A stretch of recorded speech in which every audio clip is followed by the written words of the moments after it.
You don't belong here. The mother-in-law's icy glare pierced the family living room, her voice cold as steel. I'm sorry, the daughter-in-law whispered, clutching her tattered bag. I'll find a way. Find a way? The mother-in-law laughed, a sharp, mocking sound.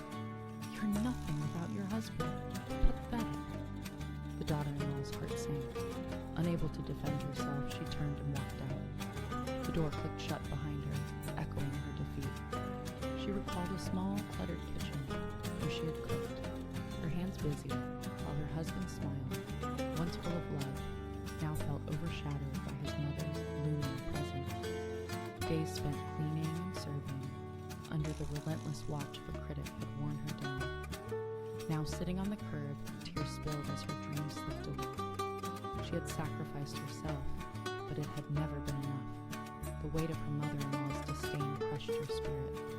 In that moment of despair, she thought of her father, the legendary investor whose name commanded respect. She hadn't wanted to rely on him, not now. With newfound resolve, she called him. Dad, I need your help.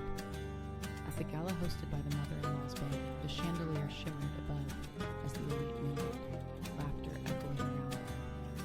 The mother-in-law beamed, the star of the night, flaunting her power, exchanging whispers, building her empire, oblivious to the storm brewing. Suddenly, the ballroom door swung open. Heads turned. The daughter-in-law stepped in, confidence emanating from her. The room fell silent. Ladies and gentlemen, she announced, cutting through the chatter like a knife, I'd like to introduce a special guest. From behind her, her father emerged, commanding attention. The helm of finance was his domain, and gasps rippled through the crowd.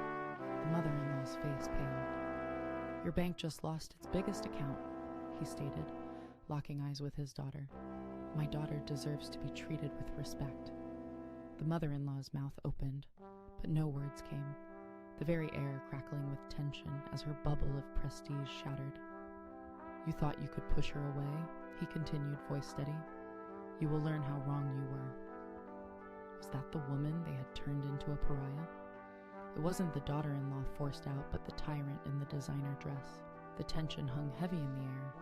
The daughter-in-law smiled, no longer the invisible servant. She had found her power, leaving the wicked to face their reckoning. A new chapter awaited, not as a daughter-in-law, but as a force of her own, a phoenix rising from ashes, ready to soar.